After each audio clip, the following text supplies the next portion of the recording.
Good morning, squirrel listeners. Chapter 18, Miss Josephine Remembers the Ann Girl. What a title. When Christmas holidays came, the girls of Patty's Place scattered to their respective homes. But Aunt Jamesina elected to stay where she was. I couldn't go to any of the places I've been invited and take those 3 cats, she said. And I'm not going to leave the poor creatures here alone for nearly 3 weeks.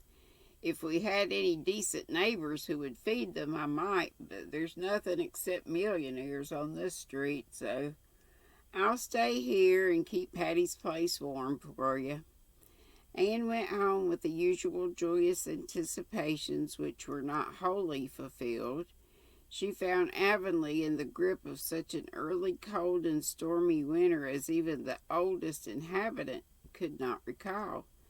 Green Gables was literally hemmed in by huge drifts.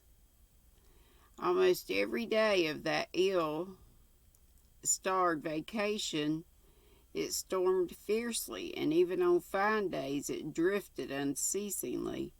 No sooner were the roads broken than they filled in again. It was almost impossible to stir about.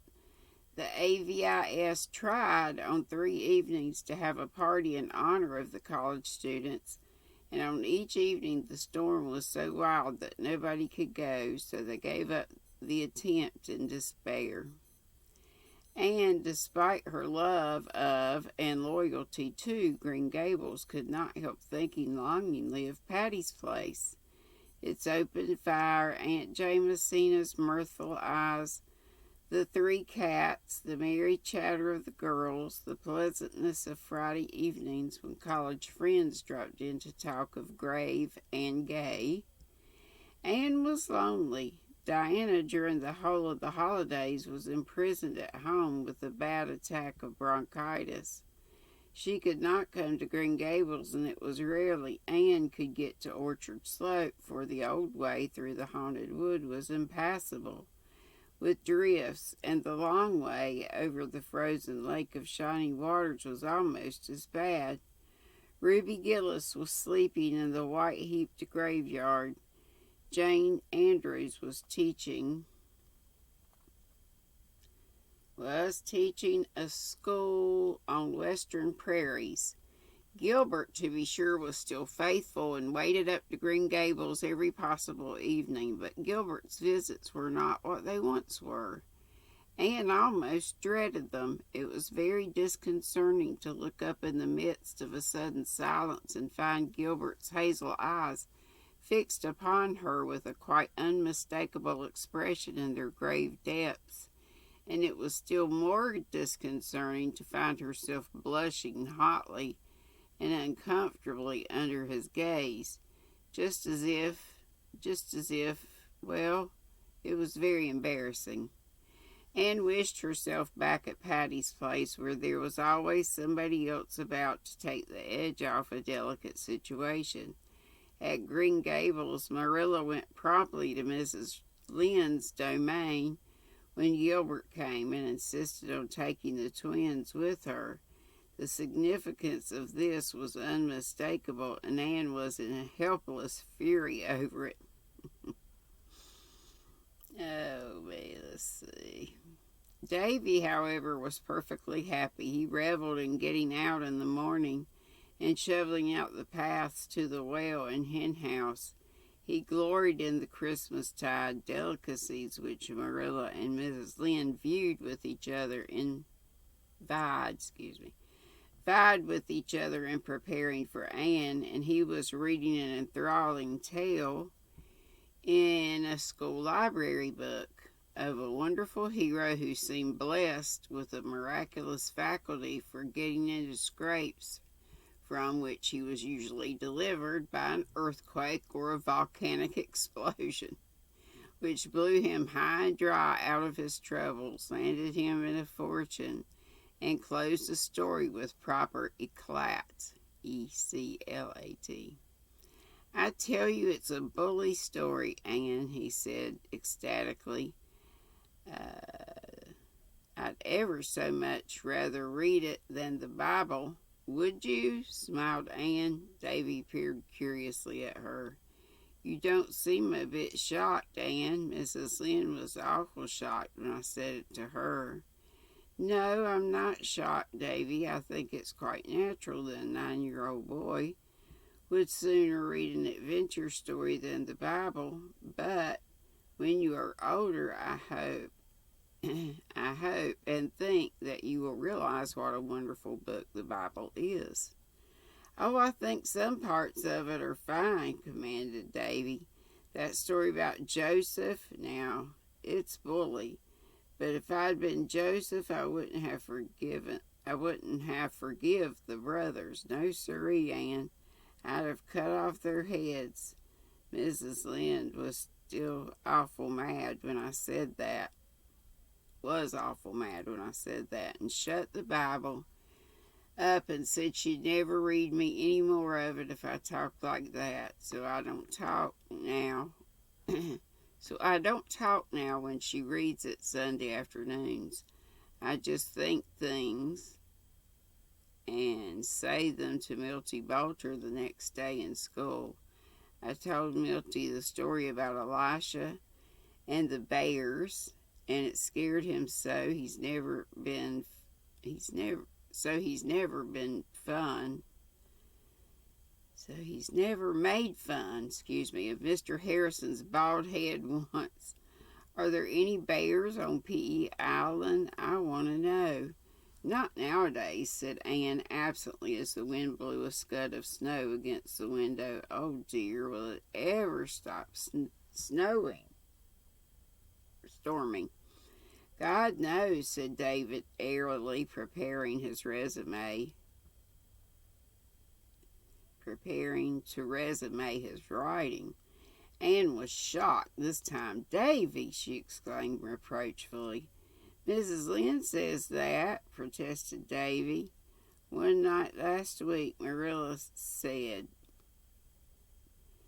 will Ludovic Speed and Theodora Dix ever get married? And Mrs. Lynde said, God knows, just like that. Well, it wasn't right for her to say it, said Anne promptly, deciding upon which horn of the dilemma to impale herself. It isn't right for anybody to take that name in vain or speak it lightly. Davy, don't ever do it again.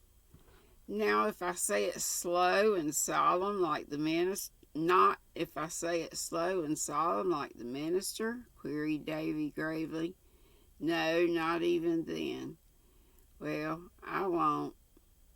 But Ludovic Speed and Theodora Dix live in Middle Grafton, and Miss Rachel says he's been coming for her for 100 years. Won't they soon be too old to get married, Anne? I hope Gilbert won't court you that long. When are you going to be married, Anne? Mrs. Lynde says it's a sure thing. Mrs. Lynde began Anne hotly, then stopped. Awful old gossip, completed Davy calmly. That's what everyone calls her. That's a sure thing, Annie. But it is a sure thing, Anne. I want to know. You're a very silly little boy, Davy, said Anne, stalking haughtily out of the room. The kitchen was deserted, and she sat down by the window in the fast-falling wintry twilight. The sun had set, and the wind had bed down. A pale, chilly moon looked out behind a blanket of purple clouds in the west. The sky faded out, but the strip of yellow. Oh, so hard to read. I don't know if it's my eyes, my glasses, or sleep. Sky faded out, but the strip of yellow along the western horizon grew brighter and fiercer, as if all the stray gleams of light were concentrating in one spot. The distant hills rimmed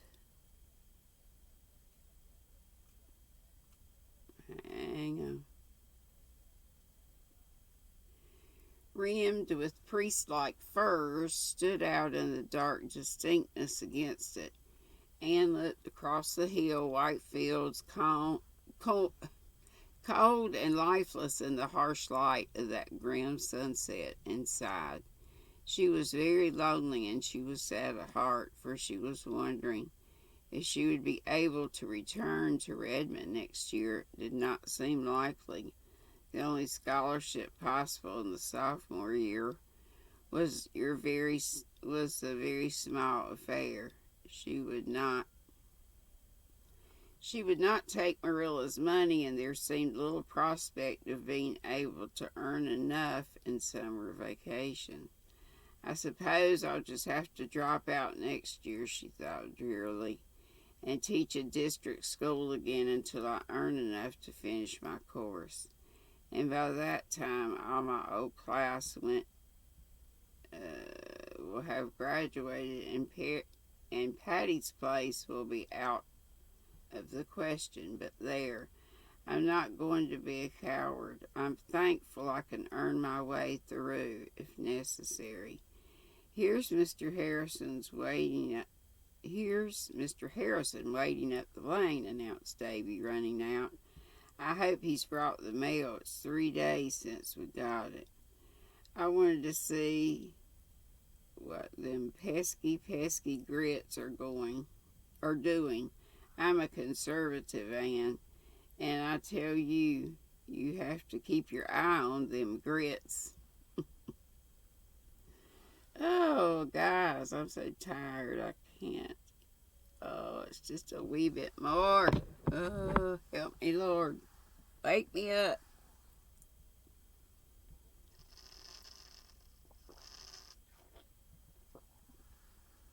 I slept pretty good. Went to bed early, early for me. It was about 1. But still wake up at like 6. I woke up at 5 and managed to go back to sleep. What is the matter, Anne? Asked Marilla. Miss Josephine Barry is dead, said Anne in a low tone. So she is gone at last, said Marilla. Well, she has been sick for over a year, and the Barrys have been expecting to hear of her death any time. It is well that she is at rest, for she has suffered dreadfully, Anne. She was always kind to you. She has been kind to the last, Marilla. This letter is from her lawyer. She has left me $1,000 in her will. Let's see. Gracious, ain't that an awful lot of money? Exclaimed Davy. She's the woman you and Diana lit on when you jumped into the spare room bed, isn't she? Diana told me that... God, I can't read. Diana told me that story. Is that why she left you so much? Hush, Davy, said Aunt gently. She slipped away to the porch gable with a full heart, leaving Marilla and Mrs. Lynde to talk over the news to their heart's content. Do you suppose Anne will ever get married now? Speculated Davy anxiously. When Dorcas Sloane got married last summer, she said if she'd had enough money to live on, she'd never have been bothered with a man. But even a widower with 8 children, oh my gosh, 8 kids, was better in living with a sister-in-law.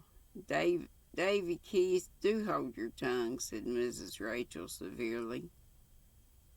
Gosh. The way you talk is scandalous for a small boy, that's what. So sorry. It was hard to get through that last bit with my eyes almost closed. Okay, that's it for 18, and chapter 19 is called An Interlude. So we'll see what that's about tomorrow. And I'm not online today. I may do a video, but probably not put it up till tomorrow, since it'll be GrannyDee's doing what?